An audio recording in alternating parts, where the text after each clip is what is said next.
Actions. ನಮಸ್ಕಾರ. ಎಲ್ಲ ನಾಡಿನ ಜನತೆಗೆ ನಮಸ್ಕಾರ. ಅದೇ ರೀತಿ ನನ್ನ ಜೊತೆ ಇವತ್ತು ನಮ್ಮ ಆರೋಗ್ಯ ಇಲಾಖೆಯ ಆಯುಕ್ತರಾಗಿರ್ತಕ್ಕಂಥ ಪಂಕಜ್ ಪಾಂಡೆ ಅವರು ನನ್ನ ಜೊತೆಯಲ್ಲಿದ್ದಾರೆ.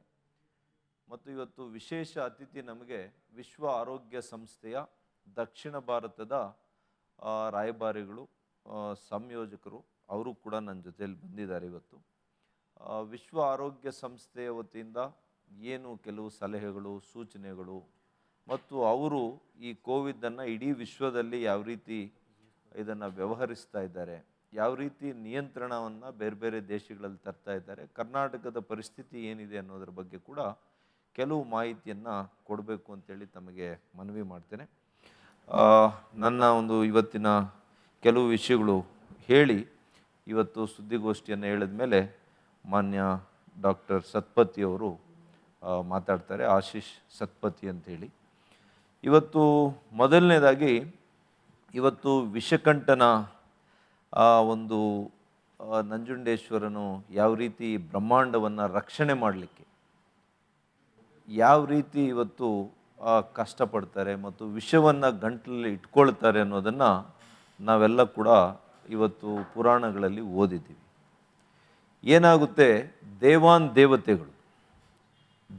ದೇವತೆಗಳು ಮತ್ತು ರಾಕ್ಷಸರು ಇಬ್ಬರೂ ಕೂಡ ಅಮೃತವನ್ನು ಹುಡುಕ್ಲಿಕ್ಕೆ ಬ್ರಹ್ಮಾಂಡಕ್ಕೆ ಬಂದು ಸಮುದ್ರದ ಮಂಥನ ಮಾಡುವಂಥ ಸಂದರ್ಭದಲ್ಲಿ ಮೊದಲು ವಿಷ ಬರುತ್ತೆ ಮೇಲ್ಗಡೆಗೆ. ಆ ವಿಷ ಬಂದಿದ್ದ ಕೂಡಲೇ ದೇವತೆಗಳು ಬೆರಗಾಗ್ತಾರೆ, ರಾಕ್ಷಸರು ಭಯಭೀತರಾಗ್ತಾರೆ. ಅದು ಇಡೀ ಬ್ರಹ್ಮಾಂಡಕ್ಕೆ ಏನಾದರೂ ಹರಡಿಬಿಟ್ರೆ ಇಡೀ ಬ್ರಹ್ಮಾಂಡದಲ್ಲಿ ವಿಷಮಯ ಆಗ್ಬಿಡುತ್ತೆ. ಇಂಥ ಪರಿಸ್ಥಿತಿಯಲ್ಲಿ ಇವತ್ತು ಎಲ್ಲರೂ ಕೂಡ ದೇವತೆಗಳು ಶಿವನನ್ನು ಪ್ರಾರ್ಥನೆ ಮಾಡ್ತಾರೆ. ಶಿವನಿಗೆ ಪ್ರಾರ್ಥನೆ ಮಾಡಿದಾಗ ಶಿವನು ಬಂದು ಆ ವಿಷವನ್ನು ಆ ಕಂಠದಲ್ಲಿ ಇವತ್ತು ಕುಡಿದು ಆ ಕಂಠದಲ್ಲಿ ಇಟ್ಕೊಂಡು ಇವತ್ತು ಇಡೀ ಬ್ರಹ್ಮಾಂಡವನ್ನು ಇವತ್ತು ಉಳಿಸುವಂಥ ಕೆಲಸ ಮಾಡ್ತಾರೆ, ರಕ್ಷಣೆಯನ್ನು ಮಾಡ್ತಾರೆ. ಅದಕ್ಕೇ ನಾವು ಇವತ್ತು ನಂಜುಂಡೇಶ್ವರನನ್ನು ವಿಷಕಂಠೇಶ್ವರ ಅಂತ ನಾವು ಹೇಳ್ತೀವಿ.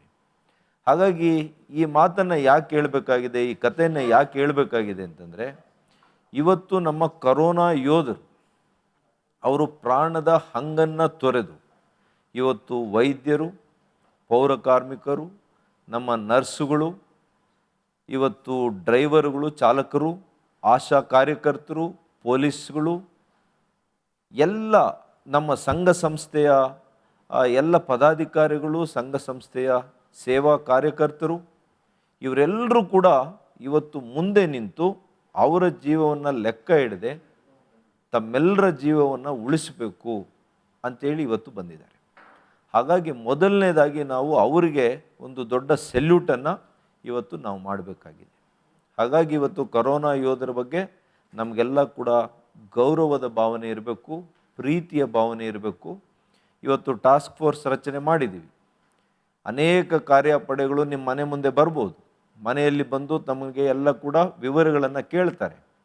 ಅಂಥ ಸಂದರ್ಭದಲ್ಲಿ ತಾವೆಲ್ಲ ಕೂಡ ಅವರ ಸೇವೆಯನ್ನು ಗುರುತಿಸಿ ಅವರು ಬರ್ತಾ ಇರ್ತಕ್ಕಂಥದ್ದು ತಮ್ಮ ಆರೋಗ್ಯದ ಹಿತದೃಷ್ಟಿಯಿಂದ ಅವರಿಗೆ ಗೌರವಪೂರ್ವಕವಾಗಿ ತಮ್ಮ ಮಾಹಿತಿಗಳನ್ನು ಸಂಪೂರ್ಣವಾಗಿ ತಾವು ಹಂಚ್ಕೋಬೇಕು ಅಂತೇಳಿ ಮನವಿಯನ್ನು ಮಾಡ್ತೇನೆ.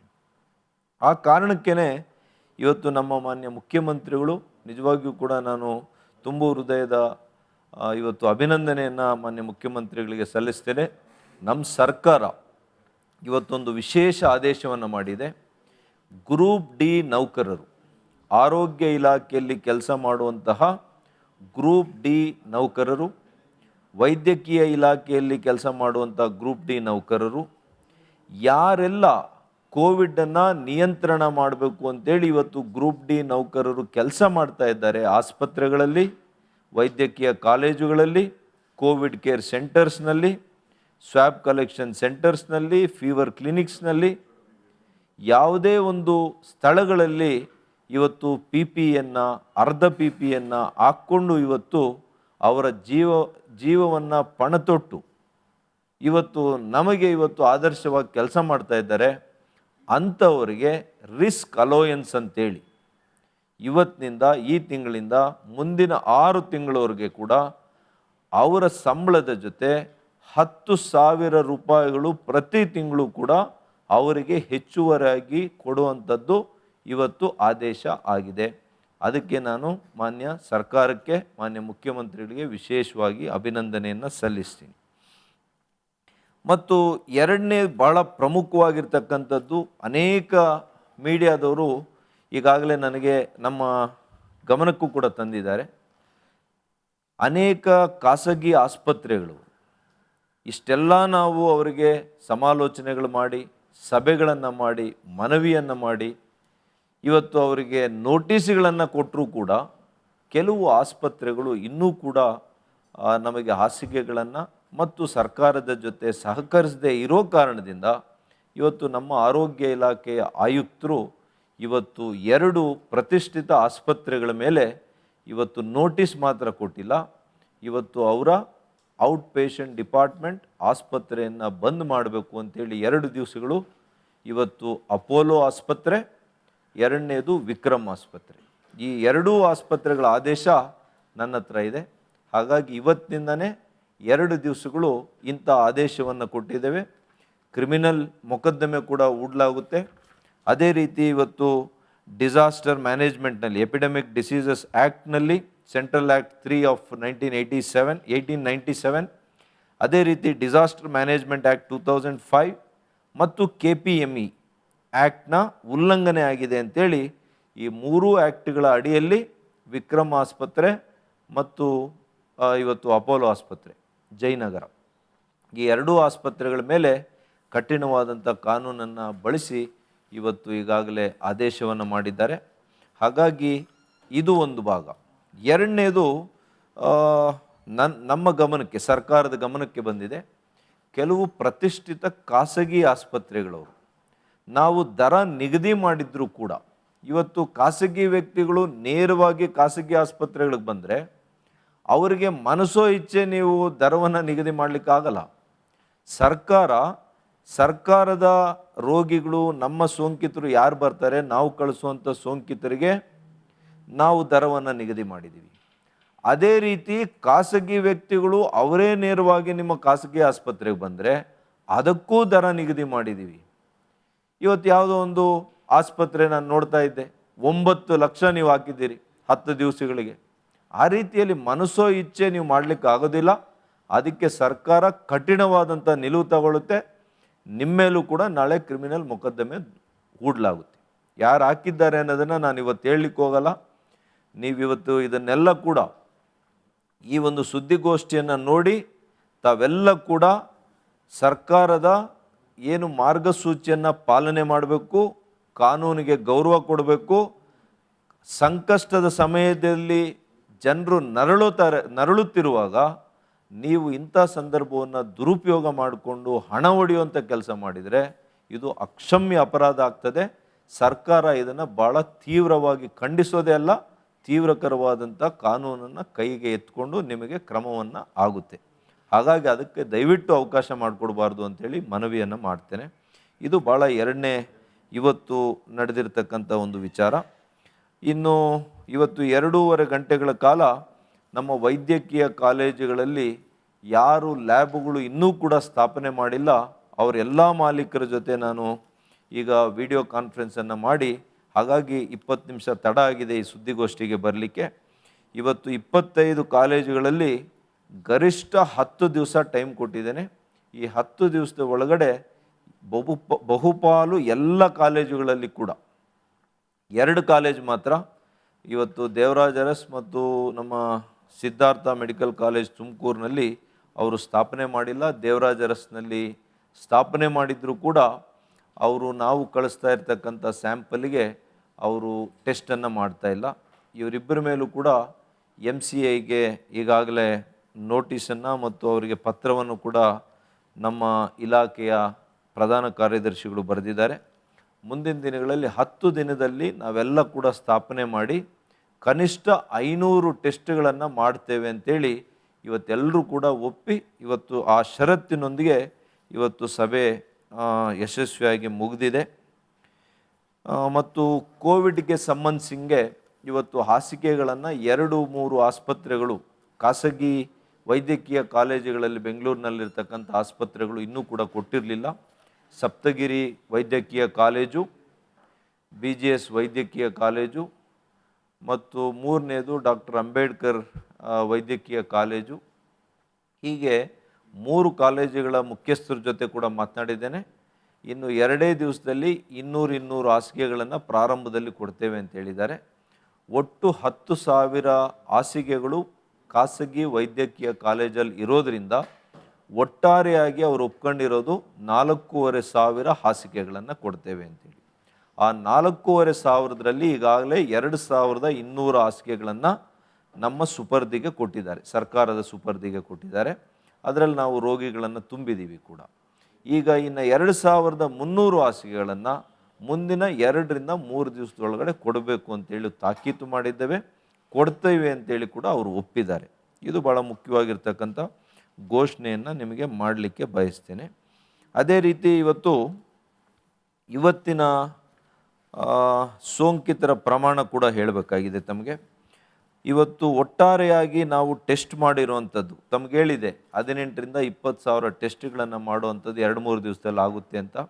ಇವತ್ತು ನಾವು ಮಾಡಿರುವಂಥದ್ದು 22,653. ಅತ್ಯಂತ ಹೆಚ್ಚಿನ ಟೆಸ್ಟ್ಗಳನ್ನು, ಇನ್ನೂ ಹೆಚ್ಚಿದೆಯಾ, 23,674 ಲೇಟೆಸ್ಟ್ ಇದು. 23,674 ಟೆಸ್ಟ್ಗಳನ್ನು ಇವತ್ತು ಒಂದು ದಿವಸ ಮಾಡಿದ್ದೀವಿ.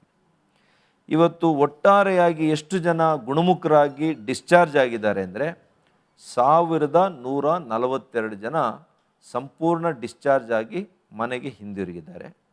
ಅದೇ ರೀತಿ ಇವತ್ತು ಇದುವರೆಗೂ ಕೂಡ ನಾವು ಟೆಸ್ಟ್ಗಳನ್ನು ಮಾಡಿರೋದು 8,56,148. ಹಾಗಾಗಿ ಮರಣದ ಪ್ರಮಾಣ 1.82% ಆಗಿದೆ. ಆದರೆ ದುರದೃಷ್ಟ ಇವತ್ತಿನ ಮರಣದ ಸಂಖ್ಯೆ ಹೆಚ್ಚಾಗಿದೆ. ನಿನ್ನೆಗಿನ 87 ಜನರು ಇಡೀ ರಾಜ್ಯದಲ್ಲಿ ಸಾವಾಗಿದ್ದರೆ ಇವತ್ತು ಬೆಂಗಳೂರು ಮಾತ್ರ ವಿಶೇಷವಾಗಿ ನಾವು ನೋಡೋಣ. ಇವತ್ತು ಬೆಂಗಳೂರಿನ ಒಂದು ಸ್ಲೈಡನ್ನು ಇವತ್ತು ನಾವು ನೋಡೋಣ. ಇದು ಬೆಂಗಳೂರಿನ ಸ್ಲೈಡ್. ಇವಾಗ ಬೆಂಗಳೂರಿನಲ್ಲಿ ಇವತ್ತು ಒಟ್ಟಾರೆಯಾಗಿ ಇವತ್ತು ಪಾಸಿಟಿವ್ ಬಂದಿರುವಂಥದ್ದು 1,267.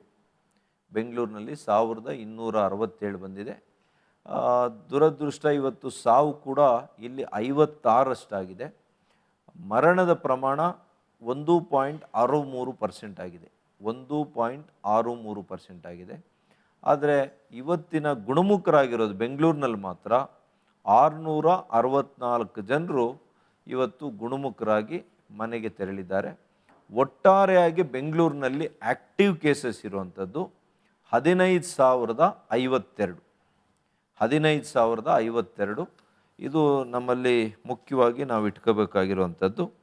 ಇಡೀ ಕರ್ನಾಟಕದಲ್ಲಿ ಆ್ಯಕ್ಟಿವ್ ಕೇಸಸ್ ಇರುವಂಥದ್ದು 25,839. ಇಡೀ ರಾಜ್ಯದ 6.5 ಕೋಟಿ ಜನರಲ್ಲಿ ಆ್ಯಕ್ಟಿವ್ ಕೇಸಸ್ ಇರುವಂಥದ್ದು 22,839. ಹಾಗಾಗಿ ಇವತ್ತು ಈ ಒಂದು ಅಂಶವನ್ನು ಹೇಳೋದ್ರ ಜೊತೆಗೆ ಇನ್ನೊಂದು ಭಾಳ ಜನರಿಗೆ ಇಷ್ಟು ದಿನ ನಾವು ಹೇಳ್ತಾ ಇದ್ದೇವೆ, ಮಾಧ್ಯಮದಲ್ಲಿ ಹೇಳ್ತಾ ಇದ್ದಾರೆ ಡಾಕ್ಟ್ರು, ಆದರೆ ನಮಗೆ ಹಾಸಿಗೆ ಸಿಗ್ತಾ ಇಲ್ಲ, ನಮಗೆ ಹೇಗೆ ಗೊತ್ತಾಗೋದು? ಈ ರೀತಿಯ ಭಾಳ ಜನಕ್ಕೆ ಗೊಂದಲ ಇತ್ತು. ಮಾಧ್ಯಮ ಸ್ನೇಹಿತರಿಗೂ ಕೂಡ ಇವ್ರು ಹೇಳ್ತಾ ಇರ್ತಕ್ಕಂಥದ್ದು ನಮಗೆ ರಿಯಲ್ ಟೈಮಲ್ಲಿ ನೋಡೋಕ್ಕಾಗ್ತಾ ಇಲ್ವಲ್ಲ ಅಂತ. ಆದರೆ ಇವತ್ತಿನಿಂದ ಡ್ಯಾಶ್ ಬೋರ್ಡು ಯಾರು ಬೇಕಾದರೂ, ನಾನು ಸುದ್ದಿಗೋಷ್ಠಿ ಕರೆದು ನಿಮಗೆ ಹೇಳಬೇಕಾಗಿಲ್ಲ, ಯಾವುದೇ ಸಮಯದಲ್ಲಿ ಯಾವ ಆಸ್ಪತ್ರೆಯಲ್ಲಿ ಎಷ್ಟು ಹಾಸಿಗೆ ಇದೆ ಅನ್ನೋದು ಯಾರು ಬೇಕಾದರೂ ನಮ್ಮ ಡ್ಯಾಶ್ ಬೋರ್ಡ್ನಲ್ಲಿ ಇವತ್ತು ನೋಡಲಿಕ್ಕೆ ಅವಕಾಶ ಇದೆ. ಹಾಗಾಗಿ ಇವತ್ತಿರ್ತಕ್ಕಂಥ ವ್ಯವಸ್ಥೆ ತಮಗೆ ಹೇಳಬೇಕು ಅನ್ನೋದಾದರೆ, ಒಟ್ಟು 1,972 ಹಾಸಿಗೆಗಳನ್ನು ನಾವು ಅಲೋಕೇಟ್ ಮಾಡಿದ್ದೀವಿ. ಇದರಲ್ಲಿ ಏನು ಅಂತಂದರೆ ಸರ್ಕಾರದ ಮೆಡಿಕಲ್ ಕಾಲೇಜು, ಅದೇ ರೀತಿ ಸರ್ಕಾರದ ಆಸ್ಪತ್ರೆಗಳು, ವೈದ್ಯಕೀಯ ಖಾಸಗಿ ಆಸ್ಪತ್ರೆಗಳು ಸೇರಿ ಒಟ್ಟು 1,972. ಇದರಲ್ಲಿ 1,472 ಜನರು ಆಕ್ಯುಪೈ ಆಗಿದೆ ಬೆಡ್ಸು. 500 ಬೆಡ್ ಇನ್ನೂ ಕೂಡ ಖಾಲಿ ಇದೆ. ಈಗ ಪ್ರೈವೇಟ್ ಆಸ್ಪತ್ರೆಗಳು ಇದುವರೆಗೂ ನಮಗೆ ಕೊಟ್ಟಿರುವಂಥದ್ದು 3582. ಇದರಲ್ಲಿ 2000 ಖಾಸಗಿ ಆಸ್ಪತ್ರೆಗಳಲ್ಲಿ ಇದುವರೆಗೂ ನಮಗಾಗಿರುವಂಥದ್ದು 283 ಹಾಸಿಗೆ. ಇದರಲ್ಲಿ 236 ಹಾಸಿಗೆಯನ್ನು ನಾವು ತುಂಬಿಸಿದ್ದೇವೆ. 47 ಹಾಸಿಗೆಗಳು ಖಾಲಿ ಇದೆ. ಆದರೆ ಇವತ್ತು ಮಾತ್ರ ನಮಗೆ ಖಾಸಗಿ ಆಸ್ಪತ್ರೆಗಳು ಎಷ್ಟು ಬಂದಿದೆ? 1000 ಒಟ್ಟಾರೆಯಾಗಿ ಟೋಟಲ್ ಇದು ಟೋಟಲ್ಲು ಖಾಸಗಿ ಮತ್ತು ಸರ್ಕಾರಿ ಸೇರಿ 7746. ಇದು ನಾನು ಓದಿ ಹೇಳಬೇಕಾಗಿಲ್ಲ, ನಿಮ್ಮ ಫೋನಲ್ಲಿ arogya.karnataka.government.in ಇದಕ್ಕೆ ನೀವು ಮಾಡಿದರೆ ಯಾವ ಆಸ್ಪತ್ರೆಯಲ್ಲಿ, ಯಾವ ಏರಿಯಾ ಅಲ್ಲಿ ಆಸ್ಪತ್ರೆಯಲ್ಲಿ ಖಾಲಿ ಇದೆ, ವೆಂಟಿಲೇಟರ್ ಏನಿದೆ, ಹಾಸಿಗೆ ಏನಿದೆ, ಎಲ್ಲ ವಿವರಗಳು ಕೂಡ ನಿಮಗೆ ಗೊತ್ತಾಗುತ್ತೆ. ಇದು ಮೀಡಿಯಾ ಗ್ರೂಪಲ್ಲಿ ಕೂಡ ನಿಮಗೆ ಇದೆಲ್ಲ ಕೂಡ ಸಂಪೂರ್ಣ ಮಾಹಿತಿಯನ್ನು ಕಳಿಸ್ಕೊಡ್ತೇನೆ. ಯಾರಿಗೂ ಕೂಡ ಇನ್ಮೇಲೆ ಕನ್ಫ್ಯೂಷನ್ ಆಗಬಾರ್ದು ಅಂತೇಳಿ. ಇದರ ಜೊತೆಗೆ ಇನ್ನೊಂದು ಇವತ್ತು ಕ್ರಮ ಏನು ತಗೊಂಡಿದ್ದೀವಿ ಅಂದರೆ, ಆಯಾ ವಲಯಗಳು 8 ವಲಯ ನಾವು ಮಾಡಿದ್ದೇವೆ. 8 ವಲಯದ ಮಂತ್ರಿಗಳಿದ್ದಾರೆ. 8 ವಲಯದಲ್ಲಿ ಕೂಡ ನಮ್ಮ ಜಾಯಿಂಟ್ ಕಮಿಷನರ್ಸ್, ಜಂಟಿ ಆಯುಕ್ತರಿದ್ದಾರೆ. ಇವರ ಸುಪರ್ದಿಯಲ್ಲೇ ಆ ವಲಯದಲ್ಲಿ ಎಷ್ಟು ಹಾಸಿಗೆಗಳಿದ್ದಾವೆ, ಎಷ್ಟು ಆಸ್ಪತ್ರೆಗಳಿದ್ದಾವೆ, ಅಷ್ಟು ಜನರಿಗೆ, ಆ ಭಾಗದಲ್ಲಿ ಇರ್ತಕ್ಕಂಥ ಸೋಂಕಿತರಿಗೆ ಯಾರಿಗೆ ಆಸ್ಪತ್ರೆ ಚಿಕಿತ್ಸೆ ಆಗಬೇಕು ಅವರ ಮಾಹಿತಿಯನ್ನು ಅವ್ರ ಜೊತೆನೇ ನೇರವಾಗಿ ನಾವು ಹಂಚ್ಕೊಂಡು ನೇರವಾಗಿ ಅವ್ರು ಹೋಗಿ ದಾಖಲಾಗುವಂಥ ಕೆಲಸ ಕೂಡ ನಾವು ಮಾಡಿದ್ದೀವಿ. ಹಾಗಾಗಿ ಪ್ರಾರಂಭದಲ್ಲಿ 8 ಆಸ್ಪತ್ರೆ ಹೋದರು, ಅವ್ರಿಗೆ ಹಾಸಿಗೆ ಸಿಕ್ಕಲಿಲ್ಲ, ಯಾರೂ ಕೂಡ ನಿರಾಕರಿಸಿದರು ಅನ್ನೋದು ಇವೆಲ್ಲ ಕೂಡ ನಮಗೆ ದೂರುಗಳು ಬಂದಿದ್ದು. ಈ ಕ್ರಮವನ್ನು ಈಗ ನಾವು ವಹಿಸಿದ್ದೀವಿ. ಇದರ ಜೊತೆಗೆ ಒಂದಾನೊಂದು ವೇಳೆ ಇವತ್ತು ಅವರಿಗೆ ಕೋವಿಡ್ನ ಟೆಸ್ಟ್ ಆಗಿದೆ, ಇನ್ನೂ ಕೂಡ ರಿಪೋರ್ಟ್ ಬಂದಿಲ್ಲ, ಆದರೆ ಅವರಿಗೆ ಉಸಿರಾಟದ ತೊಂದರೆ ಇದೆ, ತಕ್ಷಣ ಅವರು ಹೋಗಿ ಆಸ್ಪತ್ರೆಗೆ ದಾಖಲಾಗಬೇಕು. ಅವ್ರೇನು ಮಾಡಬೇಕು? ಆಸ್ಪತ್ರೆಗೆ ಹೋದರೆ ಅವ್ರನ್ನ ಯಾರೂ ಕೂಡ ದಾಖಲು ಮಾಡ್ಕೊಳ್ಳೋದಿಲ್ಲ ಇಷ್ಟು ದಿನ. ಆದರೆ ಇವತ್ತಿನಿಂದ ಆದೇಶ ಮಾಡಿದ್ದೀವಿ ಆರೋಗ್ಯ ಇಲಾಖೆಯಿಂದ, ಭಾಳ ಸ್ಪಷ್ಟ ಆದೇಶ. 108ಕ್ಕೆ ಫೋನ್ ಮಾಡಿದರೆ 108ಕ್ಕೆ ಫೋನ್ ಮಾಡಿದರೆ ಆ್ಯಂಬ್ಯುಲೆನ್ಸ್ಗೆ ತಮ್ಮನ್ನು ತಕ್ಷಣ ತಾವು ಯಾವ ವಲಯದಲ್ಲಿರ್ತೀರಿ, ಯಾವ ಏರಿಯಾದಲ್ಲಿರ್ತೀರಿ ಅಲ್ಲಿಗೆ ಬಂದು ಕರ್ಕೊಂಡೋಗಿ ನಿಮಗೆ ಏನು ಸಮಸ್ಯೆ ಇದೆ ಅದಕ್ಕೆ ಅನುಗುಣವಾದಂಥ ಆಸ್ಪತ್ರೆಗೆ ಕರ್ಕೊಂಡೋಗಿ ಅಂತಹ ಚಿಕಿತ್ಸೆಯನ್ನು ಕಂಡುಕೊಡುವಂಥ ಕೆಲಸ. ಇದು ಭಾಳ ಕ್ರಮಬದ್ಧವಾಗಿ ನಾವು ಮಾಡಿದ್ದೇವೆ. ಯಾರಿಗೂ ಕೂಡ ಇದರ ಬಗ್ಗೆ ಅನುಮಾನ ಬೇಡ. ಯಾರಿಗೆ ನಿಜವಾಗಿಯೂ ಕೂಡ ಅದು ನಾನ್ ಕೋವಿಡ್ ಇರ್ಬೋದು, ಕೋವಿಡ್ಡೇ ಆಗಬೇಕಾಗಿಲ್ಲ, ನಾನ್ ಕೋವಿಡ್ ಇರ್ಬೋದು, ಅಥವಾ ಯಾರಿಗಾದರೂ ತುಂಬು ಗರ್ಭಿಣಿ ಇರ್ಬೋದು, ಬೇರೆ ಇನ್ಯಾವುದೋ ಸಮಸ್ಯೆ ಇರ್ಬೋದು, ಹೃದಯದ ಸಮಸ್ಯೆ ಇರ್ಬೋದು, ತಕ್ಷಣ ನಿಮಗೆ ಆಸ್ಪತ್ರೆಗೆ ಹೋಗಬೇಕಾಗಿದೆ, 108 ನೀವು ಇವತ್ತು ಡಯಲ್ ಮಾಡಿದ್ರೆ ಅವ್ರು ಬಂದು ನಿಮ್ಮನ್ನು ಕರ್ಕೊಂಡೋಗಿ ಆ ಆಸ್ಪತ್ರೆಯಲ್ಲಿ ದಾಖಲು ಮಾಡುವಂಥ ಕೆಲಸ ಆಗುತ್ತೆ. ಇದು ಒಂದನೇದು. ಎರಡನೇದು, ತಾವು ಟೆಸ್ಟ್ ಕೊಟ್ಟಿದ್ದೀರಿ, ಆದರೆ ಅದೇನು ನಂಬರು? ಎಸ್ ಆರ್ ಎಫ್ ನಂಬರಲ್ಲಿ ನಿಮಗೆ ಇನ್ನೂ ಕೂಡ ಟೆಸ್ಟ್ ರಿಸಲ್ಟ್ ಬಂದಿರೋದಿಲ್ಲ. ಆದರೆ ನೀವು ನೇರವಾಗಿ ಹೋಗಿ SRF ನಂಬರನ್ನು ಕೊಟ್ಟರೆ ನಿಮಗೆ ಅಲ್ಲಿ ಕೂಡ ದಾಖಲು ಮಾಡ್ಕೊಳ್ಳೋದಕ್ಕೆ ಅವಕಾಶ ಮಾಡಿಕೊಟ್ಟಿದ್ದೀವಿ. ಹಾಗಾಗಿ ಎಲ್ಲ ನ್ಯೂನ್ಯತೆಗಳು, ಸಣ್ಣ ಸಣ್ಣ ನ್ಯೂನ್ಯತೆಗಳಿಂದ ಏನು ಭಾಳಷ್ಟು ಸಮಸ್ಯೆ ಆಗ್ತಾ ಇದ್ದವು ಬೆಂಗಳೂರಿನಲ್ಲಿ, ಅದೆಲ್ಲವನ್ನು ಕೂಡ ಹಂತ ಹಂತವಾಗಿ ಭಾಳ ಶೀಘ್ರದಲ್ಲಿ ಇವತ್ತು ಎಲ್ಲ ಕೂಡ ನಾವು ಒಂದು ಬಗೆಹರಿಸುವಂಥ ಪ್ರಾಮಾಣಿಕ ಪ್ರಯತ್ನ ನಾವು, ನಮ್ಮ ಎಲ್ಲ ಅಧಿಕಾರಿಗಳು, ನಮ್ಮೆಲ್ಲ ಮಂತ್ರಿಗಳು ಸೇರಿ ನಾವು ಮಾಡಿದ್ದೇವೆ. ಹಾಗಾಗಿ ಇನ್ನು ಮುಂದೆ ನಮ್ಮ ಮಾಧ್ಯಮ ಸ್ನೇಹಿತರು ಕೂಡ ಇದರ ಬಗ್ಗೆ ಕೂಡ ತಾವೆಲ್ಲ ಕೂಡ ಪರಾಮರ್ಶಿಸಿ ಜನರಿಗೆ ಇನ್ನಷ್ಟು ಧೈರ್ಯವನ್ನು ತಂದುಕೊಡುವಂಥ ಕೆಲಸ ಮಾಡಿ, ವ್ಯವಸ್ಥೆಗಳ ಬಗ್ಗೆ ಖಂಡಿತವಾಗಿಯೂ ಹೇಳ್ತೇನೆ, ಭಾಳ ಉತ್ತಮ ವ್ಯವಸ್ಥೆಗಳನ್ನು ಇವತ್ತು ಕೋವಿಡ್ ಕೇರ್ ಸೆಂಟರ್ ಇರ್ಬೋದು, ವಿವಿಧ ಕೋವಿಡ್ ಕೇರ್ ಸೆಂಟರ್ಸು ಏನು ನಮ್ಮ ಆಸ್ಪತ್ರೆಗಳು ಅವರೇ ಅದನ್ನು ನಡೆಸುವಂತಹ ಕೋವಿಡ್ ಕೇರ್ ಸೆಂಟರ್ಸ್ ಇರ್ಬೋದು, ವೈದ್ಯಕೀಯ ಕಾಲೇಜುಗಳಲ್ಲಿ ಮತ್ತು ನಮ್ಮ ಸರ್ಕಾರಿ ವೈದ್ಯಕೀಯ ಕಾಲೇಜು ಮತ್ತು ಆಸ್ಪತ್ರೆಗಳು, ಇವೆಲ್ಲದರಲ್ಲಿ ಕೂಡ ಅನೇಕ ಸೌಲಭ್ಯಗಳನ್ನು ಉತ್ತಮಗೊಳಿಸೋದ್ರ ಜೊತೆಗೆ ಅನೇಕ ಉಪಕರಣಗಳನ್ನು ಕೂಡ ಅವರಿಗೆ ಲ್ಯಾಬನ್ನು ಹೆಚ್ಚು ಉಪಕರಣಗಳನ್ನು ಕೊಟ್ಟು ಹೆಚ್ಚು ಟೆಸ್ಟನ್ನು ಮಾಡುವಂಥ ಕೆಲಸ, ಟಾಸ್ಕ್ ಫೋರ್ಸ್ ಕಮಿಟಿಗಳನ್ನು ಮಾಡಿ ಏನು ಕಾರ್ಯಪಡೆ ಬೂತ್ ಮಟ್ಟದಲ್ಲಿ ಮಾಡಿ ಪ್ರತಿಯೊಂದು ಮನೆಗೂ ಹೋಗಿ ಸರ್ವೆ ಮಾಡುವಂಥ ಕೆಲಸ, ಹೀಗೆ ಎಲ್ಲವನ್ನು ಕೂಡ ಒಂದಕ್ಕೊಂದು ನಾವೆಲ್ಲವನ್ನು ಸಮಗ್ರವಾಗಿ ಇವತ್ತು ನಿರ್ವಹಿಸುವಂಥ ಕೆಲಸ ಮಾಡಿದ್ದೇವೆ. ಇದನ್ನು ನಿಯಂತ್ರಣ ಮಾಡುವಂಥ ಕೆಲಸ ಮಾಡ್ತಾ ಇದ್ದೇವೆ. ಯಾವುದಾದ್ರೂ ನ್ಯೂನ್ಯತೆಗಳಿದ್ದರೆ ತಾವು ಖಂಡಿತವಾಗಿಯೂ ಕೂಡ ನಮ್ಮ ಗಮನಕ್ಕೆ ತನ್ನಿ. ಇವತ್ತು ತಾವು ಏನು ದರ ಕೆಲವು ಆಸ್ಪತ್ರೆಗಳಲ್ಲಿ ಜಾಸ್ತಿ ಇದೆ ಅಂತ ಹೇಳಿದಿರಿ, ತಕ್ಷಣ ಅದಕ್ಕೆ ಕ್ರಮವನ್ನು ತಗೊಂಡಿದ್ದೀವಿ. ಹಾಗಾಗಿ ಇವತ್ತು ಮತ್ತೊಂದು ಭಾಳ ಮುಖ್ಯವಾಗಿರ್ತಕ್ಕಂಥದ್ದು ತಾವೆಲ್ಲ ನೋಡಿರ್ಬೋದು, ಗದಗ ತಾಲೂಕಿನ ಅಂತೂರು ಬೆಂತೂರು ಗ್ರಾಮದ ನಮ್ಮ ಯೋಧ ಒಬ್ಬರು ಅಸ್ಸಾಂನಿಂದ ಬರ್ತಾರೆ ಗದಗ ಜಿಲ್ಲೆಗೆ. ಇವತ್ತು ತಾವು ನೋಡ್ಬೋದು, ಬಂದಂಥ ಸಂದರ್ಭದಲ್ಲಿ ಅವರು ಯಾವ ರೀತಿ ಕ್ವಾರಂಟೈನಿಗೆ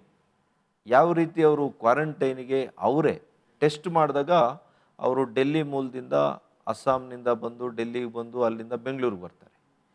ಟೆಸ್ಟ್ ಮಾಡಿದಾಗ ಅವ್ರಿಗೆ ನೆಗೆಟಿವ್ ಬರುತ್ತೆ. ಅವ್ರಿಗೆ ನೆಗೆಟಿವ್ ಬಂದ ಮೇಲೆ ನೀವು ಹೋಗಿ ಮನೆಯಲ್ಲಿ 14 ದಿವಸ ಕ್ವಾರಂಟೈನ್ ಮಾಡ್ಕೋಬೇಕು ಅಂತೇಳಿ ಆದೇಶ ಆಗುತ್ತೆ ಬೆಂಗಳೂರಿನಲ್ಲಿ. ಅವರು ಗದಗ ಜಿಲ್ಲೆಗೆ ಹೋಗ್ತಾರೆ. ಆ ಗದಗ ಜಿಲ್ಲೆಗೆ ಹೋದಾಗ ಅವ್ರ ಮನೆ ಒಂದು ಅವಿಭಕ್ತ ಕುಟುಂಬ ಆಗಿದೆ, ಜಾಯಿಂಟ್ ಫ್ಯಾಮಿಲಿ ಅದು. ಹೇಗೆ ನನಗೆ 4-5 ದಿವಸ ಆದಮೇಲೆ ಪಾಸಿಟಿವ್ ಬಂದರೆ ಕಷ್ಟ ಅಲ್ವಾ, 14 ದಿವಸ ನಾನು ಕ್ವಾರಂಟೈನ್ ಆಗಿರಲೇಬೇಕು, ನಾನು ನನ್ನ ಕುಟುಂಬದವರನ್ನು ರಕ್ಷಣೆ ಮಾಡಬೇಕು ಅಂತೇಳಿ ಅವರು ಆಚೆ ಕಡೆ ಇರ್ತಕ್ಕಂಥ ಅವರ ಹೊಲಕ್ಕೆ ಹೋಗಿ ಒಂದು ಟೆಂಪರರಿ ಶೆಡ್ಡನ್ನು ಅವರೇ ಮಾಡಿಕೊಂಡು, ಟೆಂಪರರಿ ಶೆಡ್ಡಲ್ಲಿ ಪಾಪ ಅವರು ಒಂದು ವಾರದಿಂದ ಇವತ್ತು ಇದ್ದಾರೆ. 14 ದಿವಸ ಅಲ್ಲಿದ್ದು ಮತ್ತೆ ಮನೆಗೆ ಹೋಗ್ತೀನಿ ಅಂತ ಇವತ್ತು ಪ್ರಕಾಶ್ ಹೈಗರ್ ಅನ್ನುವಂಥ ಯೋಧ ಇವತ್ತು ಇಡೀ ರಾಜ್ಯಕ್ಕಲ್ಲ ಇಡೀ ದೇಶಕ್ಕೆ ಒಂದು ಮಾದರಿ ಆಗಿದ್ದಾರೆ. ಇವತ್ತು ನಾವು ನೋಡ್ಬೋದು, ನೆಗೆಟಿವ್ ಬಂದರೂ ಜಮೀನಿನಲ್ಲಿ ಕ್ವಾರಂಟೈನ್ ಆದ ಯೋಧ. ಒಂದು ಪತ್ರಿಕೆಯವರು ಇದನ್ನು ರಿಪೋರ್ಟ್ ಮಾಡಿದ್ದಾರೆ.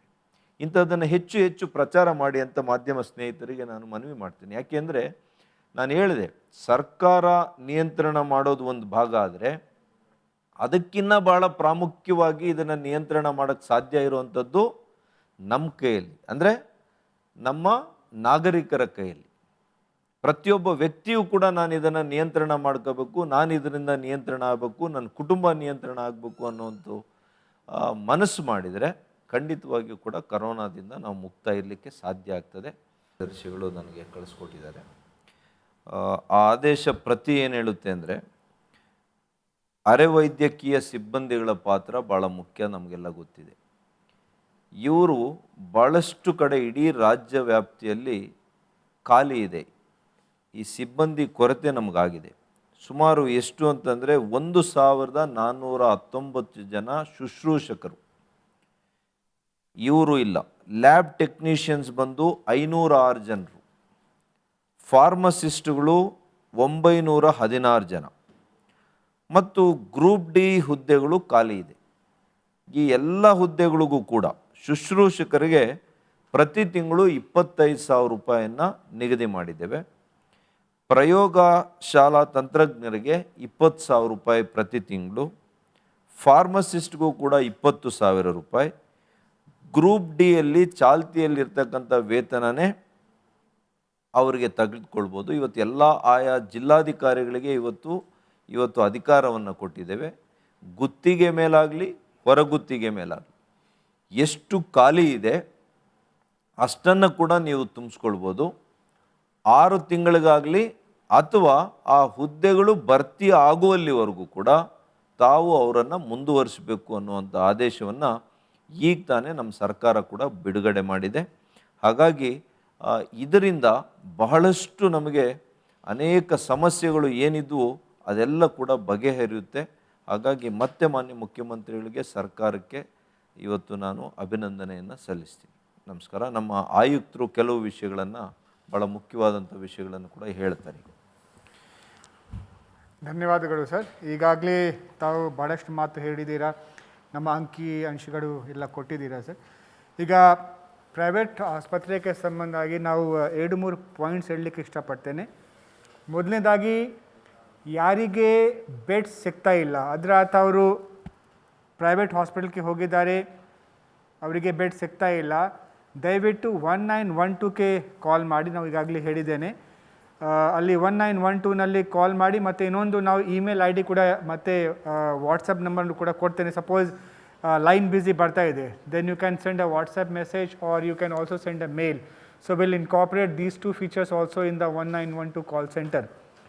ಜೊತೆಗೆ ಯಾರಿಗೆ ಸಪೋಸ್ ಆ್ಯಂಬುಲೆನ್ಸ್ ಬರ್ತಾ ಇಲ್ಲ, ಅವರು ದಯವಿಟ್ಟು 104ಗೆ ಕಾಲ್ ಮಾಡಬೇಕು. Whether a person is COVID, non-COVID, a person may be SARI patient, he may have a breathlessness and all that, we'll take care. ಈಗಾಗಲೇ ಮಿನಿಸ್ಟರ್ ಸಾಹೇಬರು ಹೇಳಿದ್ದಾರೆ, 7 ಪ್ರೈವೇಟ್ ಆಸ್ಪತ್ರೆ ಮೇಲೆ ನಾವು ಆ್ಯಕ್ಷನ್ ತಗೊಂಡಿದ್ದೇವೆ. Will not let them go off without assisting the government. It is their bound and duty. It is a time of crisis when the private sector has to come, and they have given the commitment and the word to the government.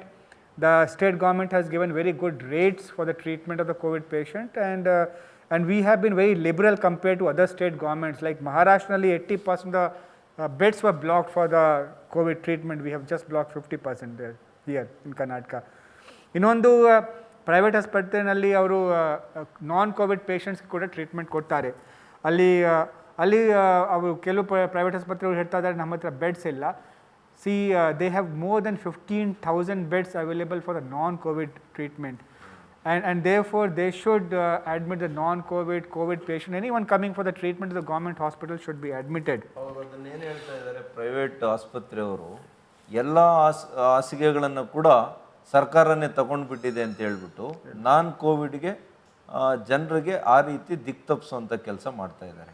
ಆದರೆ ನಮ್ಮ ಪಾಂಡೆಯವರು ಹೇಳ್ದಂಗೆ ನಮಗೆ ಕೊಡ್ತಾ ಇರೋದು ಕೇವಲ 4,000ದಿಂದ 4,500 ಹಾಸಿಗೆಗಳನ್ನು ಖಾಸಗಿಯವರು ಕೊಡೋದು. ಇನ್ನೂ 15,500 ಹಾಸಿಗೆಗಳು ಬೆಂಗಳೂರಿನಲ್ಲಿ ಮಾತ್ರ ಖಾಸಗಿ ಆಸ್ಪತ್ರೆಗಳಲ್ಲಿ ಇದೆ ಅನ್ನೋದನ್ನು ಭಾಳ ಸ್ಪಷ್ಟವಾಗಿ ಇವತ್ತು ಪಾಂಡೆಯವರು ಹೇಳಿದ್ದಾರೆ. So this is the as far the treatment is concern. ಮತ್ತು ಕೆಲವು ಪ್ರಮುಖ ನಮ್ಮ ಗೌರ್ಮೆಂಟ್ ಆರ್ಡರ್ಸ್ ಇವತ್ತಿನ ಆಗಿದೆ in terms of additional remuneration to the group D ಮತ್ತು ನಮ್ಮ ಸ್ಟಾಫ್ ಹೈರಿಂಗ್ ಬಗ್ಗೆ. So the government is all committed to see that we fight this pandemic with all our might. Thank you sir. ನಾವು ಪ್ರಶ್ನೆ ತಗೊಂಡು any questions ಇದೆಯಾ? 4-5 ತಗೊಂಡು ಜಾಸ್ತಿ ಕೈ ರೇಸ್ ಮಾಡಲಿ ಅವರು. Please raise your hand on the screen also. Sunita. Okay, Sunita was not able to. Sunita ಅವರು ಬರೀ ಕ್ವಶನ್ ಕೇಳ್ತಾರೆ, ನಮ್ಮ ಆನ್ಸರ್ ಏನು ಹಾಕೋದೇ ಇಲ್ವಲ್ಲ. Sunita, you ask only question but you don't publish our answers. ಅದು ಸುನೀತಾ ಮಾತಾಡಿ.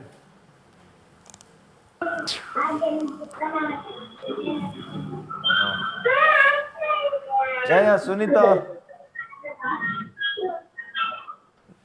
ಅನ್ಮ್ಯೂಟ್ ಮಾಡಿ. Sunita, please unmute your. Yeah, you are audible now. Yes, it's audible.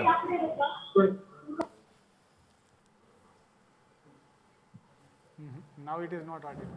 ಬೇರೆ ಅವರು ಮ್ಯೂಟ್ ಮಾಡಿಬಿಡಿ. Anybody else? ಯಾರಿದೆ? Maruthesh. Sunita, type your question and send it across. Maruthesh, ಕೇಳಿಸ್ತಾ ಇದೆಯಾ? ಕೇಳಿಸ್ತಾ ಇದೆ. ಸರ್, ಬೆಂಗಳೂರಿನಲ್ಲಿ ಪಾಸಿಟಿವಿಟಿ ರೇಟ್ ನೋಡಿದ್ರೆ ಕಳೆದ ಒಂದು ವಾರದಲ್ಲಿ 24-25% ಇದೆ. ಆದ್ರೆ ಪ್ರೈಮರಿ ಕಾಂಟ್ಯಾಕ್ಟ್ ಗಳಿಂದ ಬರ್ತಾ ಇರುವಂತದ್ದು ನೋಡಿದ್ರೆ ಕೇವಲ 1.8 ಇದೆ. ಬೇರೆ ಜಿಲ್ಲೆ ಕಂಪೇರ್ ಮಾಡಿದ್ರೆ ಪ್ರೈಮರಿ ಕಾಂಟ್ಯಾಕ್ಟ್ಸ್ ಗಳಲ್ಲಿ ಹೆಚ್ಚು ಪಾಸಿಟಿವ್ ಆಗ್ತಾ ಇದೆ. ಸೊ ಇತ್ತೀಚೆಗಷ್ಟೇ WHO ಹೇಳಿತ್ತು ಇದು ಏರ್ ಬಾಲ್ ಟ್ರಾನ್ಸ್ಮಿಷನ್ ಆಗೋ ಚಾನ್ಸಸ್ ಇದೆ ಅನ್ನೋದನ್ನ ಹೇಳ್ತಾ ಇದ್ದಾರೆ. ಸೊ ನಮ್ಮಲ್ಲಿ ಬೆಂಗಳೂರಿನಲ್ಲಿ ತುಂಬಾ ಕೇಸಸ್ಗೆ ಸೋರ್ಸೇ ಸಿಕ್ಕಿಲ್ಲ. ಸೊ ನಮ್ಮಲ್ಲಿ ಏನಾದ್ರೂ ಆ ಥರದ್ದು ಸ್ಟಡಿ ಆಗ್ತಾ ಇದೆಯಾ? ಹೇಗೆ ಇದು ಏರ್ ಬಾಲ್ ಟ್ರಾನ್ಸ್ಮಿಷನ್ ಆಗಿದೆಯಾ ಬೆಂಗಳೂರು ಕಮ್ಯುನಿಟಿಗೆ ಆಗಿಲ್ಲ ಅಂತ ಕೂಡ ಹೇಳ್ತಾ ಇದ್ದೀರಾ. ಸೋರ್ಸ್ ಸಿಗ್ತಾ ಇಲ್ಲ, ಮತ್ತೆ ಪ್ರೈಮರಿ ಕಾಂಟ್ಯಾಕ್ಟ್ಸ್ ಅಲ್ಲೂ ಇದು ಹೆಚ್ಚು ಹರಡಿಲ್ಲ ಅಂತ ಹೇಳ್ತಾ ಇದ್ದೀರಾ. ಹೀಗಿದ್ದಾಗ ಕೆಲವು ಸಸ್ಪೆಕ್ಟ್ಸ್ ಇದೆ, ಆ ಥರದ್ದು ಏನಾದ್ರು ಆಗಿರ್ಬೋದು ಅನ್ನೋ ಸ್ಟಡಿ ಏನಾದ್ರು ಆಗ್ತಾ ಇದೆಯಾ, ಹೇಗೆ? ತಮಗೆ ಪ್ರೈಮರಿ ಕಾಂಟ್ಯಾಕ್ಟ್ಸ್ ಬರೀ 1% ಇದೆ ಅಂತ ಹೇಗೆ ಮಾಹಿತಿ ಸಿಕ್ಕಿದೆ ನನಗೆ ಗೊತ್ತಿಲ್ಲ. ಆದ್ರೆ ವಾರ್ ರೂಮ್ ರಿಲೀಸ್ ಮಾಡಿರೋ ಡಾಟಾ ಸರ್, ಅದು 1.8 ಅಷ್ಟೇ ನಮ್ಮಲ್ಲಿ ಬೆಂಗಳೂರಲ್ಲಿ ಪ್ರೈಮರಿ ಕಾಂಟ್ಯಾಕ್ಟ್ ಅಲ್ಲಿ. ಯಾವಾಗಿನ ಮಾಹಿತಿ ಇದು? ಯಾವಾಗಿನ ಮಾಹಿತಿ ಇದು? ತಾವು ಹೇಳೋದು? ನಿನ್ನೆ ಬುಲೆಟಿನ್ ಮಾಹಿತಿ sir, state war room release ಮಾಡುವಂತಹ ಮಾಹಿತಿ. ನಾವು ಚೆಕ್ ಮಾಡ್ತೇನೆ ಈಗ. Let me check that, because primary contacts last time the positivity rate was high. High, yes. I don't recollect that it was less, it was 1%, it was much higher. Now let us check that. ಹೇಳ್ತೇವೆ ಮಾರುತೇಶ್ವರ, ಇದನ್ನ ಸರಿಯಾಗಿ ಅಧ್ಯಯನ ಮಾಡಿ ತಮ್ಗೆ ಹೇಳ್ತೇವೆ. ಮತ್ತೊಂದು, ಈ ನಮ್ಮಲ್ಲಿ ಈ ಪ್ಲಾಸ್ಮಾದು ಬ್ಯಾಂಕ್ ಮಾಡ್ತಾರೆ ಅಂತ ಒಂದು ಇದೆ, ಅದರದ್ದೇನು ಆಗ್ತದೆ ಅಥವಾ ಮಾಡೋ ಆಲೋಚನೆ ಇದೆ. ನಡೀತಾ ಇದೆಯಾ? ಇಲ್ಲ, ಮಾಡೋ ಆಲೋಚನೆ ಇದೆ. ಕಂಟಿನ್ಯೂಷನ್ ಇದೆಯಾ? ಇಲ್ಲ, ಮಾಡೋ ಆಲೋಚನೆ ಇದೆ. ಕೆಲವು ಸಮಾಲೋಚನೆ ಮಾಡ್ತಾ ಇದ್ದೀವಿ. ಬಹುಶಃ ಆರೋಗ್ಯ ಇಲಾಖೆಯವರು ನಾವು ಹತ್ತಿರದಲ್ಲೇ ಅದರ ನಿರ್ಧಾರ ಆಗ್ತದೆ. Thank you.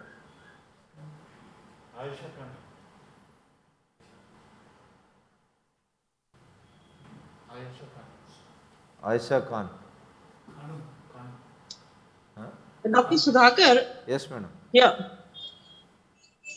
Is it necessary that in private hospitals, when they go for tests, when they go for COVID tests, it is necessary that the person has to be admitted, only then the test will be done? No, not at all. No, the case has come right, here in Aster Hospital, a patient, she's not a patient, but she's traveling to UAE. And then they require a COVID certificate saying that they are negative. So she went to Aster Hospital and they told that she has to be an inpatient. Only then the test will be done. No. Is that the guideline? No, See, not at all. What is happening, if such cases come to you, please ask such person to file a complaint with us, or just one mail to us. Definitely we will take action on such people. There is no requirement for anybody to go and get admitted just to get the test done. If they have to travel abroad, if there is a prerequisite from that destination country, all that they have to do is they have to go to the lab and get it tested. It doesn't require inpatient admission or anything. There are around 30 labs, private labs in Bangalore, so they can go to the labs and get themselves tested. Yes. There's no need to become inpatient in a hospital and do the testing. Okay, Sunita will not leave unless until we talk to her. Can you hear me? Yeah. We can hear you now. Yeah. So basically, what happens in case of places like Kollam in India, that there is even an estimation of 9 lakhs. So good, you told. Sir was mentioning the same thing, and all of you have also given. Yes. We have put our DHO Bangalore Urban and the team on the job. They will inquire and will not leave the hospital if they are overcharging. Definitely will not leave no stone unturned. We'll take action on them, because the directions are very clear. Thank Okay, you. Sunita.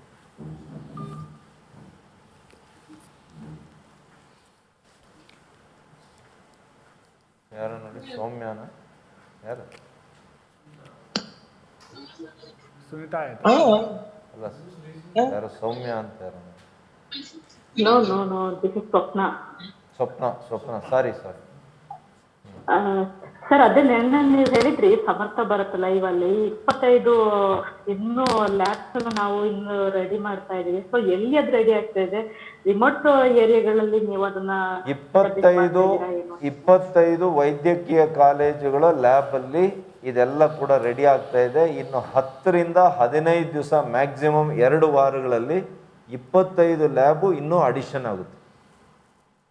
ಇವತ್ತು ನಾನೇ VC ಮಾಡಿದ್ದೀನಿ, 2.5 ಗಂಟೆಗಳ ಕಾಲ ಎಲ್ಲ ಮಾಲೀಕರ ಜೊತೆ ಮಾತಾಡಿದ್ದೀನಿ. ಅವ್ರು ಈಗಾಗಲೇ ತಡ ಮಾಡಿದ್ದಾರೆ. ನಾನು ಯೋಜನೆ ಆಗ್ದಂತೆ ಮಾಡಿದರೆ 4 ತಿಂಗಳಲ್ಲಿ 4ನೇ ಸಭೆ ಅವ್ರ ಜೊತೆ. ಆದರೆ ಎಲ್ಲ ಕೂಡ ಈಗ ಅವರು ಜೂನ್ನಲ್ಲಿ, ಮೇ ಎಂಡಲ್ಲಿ ಈಗ ಕಾರ್ಯಾದೇಶವನ್ನು ಕೊಟ್ಟು ಅದನ್ನೆಲ್ಲ ಕೂಡ ಪರ್ಚೇಸ್ ಮಾಡಿದ್ದಾರೆ. ಈಗ ಇನ್ನು 2 ವಾರ ಕೊಟ್ಟಿದ್ದೀನಿ, ಯಾಕೆಂದರೆ ಅದು NABL ಅಕ್ರಿಡಿಷನ್, ಅಂದರೆ NABLಿಂದ ಅವರಿಗೆ ಪರವಾನಗಿ ಬೇಕು. ನಮ್ಮಲ್ಲಿ ನಿಮ್ಯಾನ್ಸ್ನಿಂದ ನೋಡಲ್ ಆಫೀಸರ್ ಅವರು ಕೂಡ ಇದ್ದರು VCಯಲ್ಲಿ. ಹಾಗಾಗಿ 2 ವಾರಗಳಲ್ಲಿ ಕನಿಷ್ಠ 25 ಲ್ಯಾಬ್ಗಳು ಇನ್ನೂ ಅಡಿಷನ್ ಆಗುತ್ತೆ ಕರ್ನಾಟಕದಲ್ಲಿ.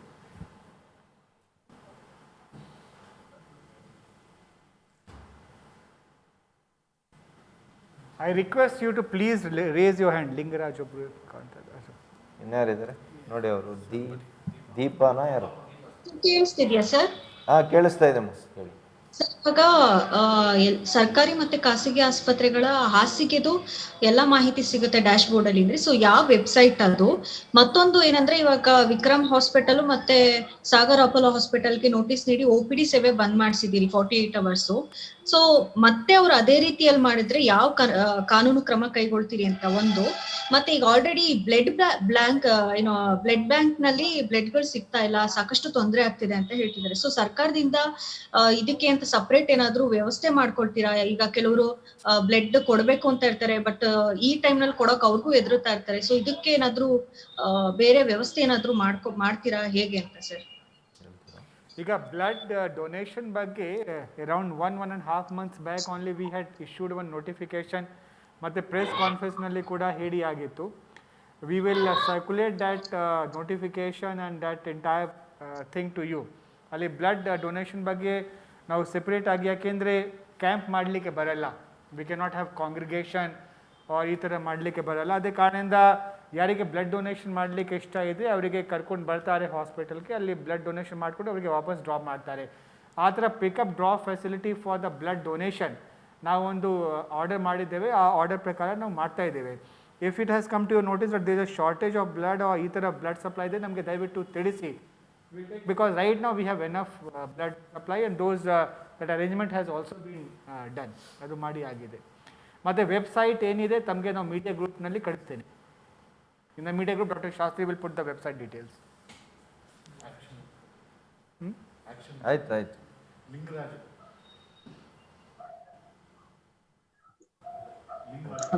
ಸರ್ ನಮಸ್ತೆ, ಕೇಳಿಸ್ತಾ ಇದೆಯಲ್ಲ ಸರ್? ವಾಕ್ ಮಾಡಿ ಹೇಳಿ ಲಿಂಗರಾಜ್ ಅವ್ರು. ಹಾ ಸರ್, ಈಗ ಪ್ರೈವೇಟ್ ಹಾಸ್ಪಿಟಲ್ಗಳ ವಿಚಾರ ಸರ್.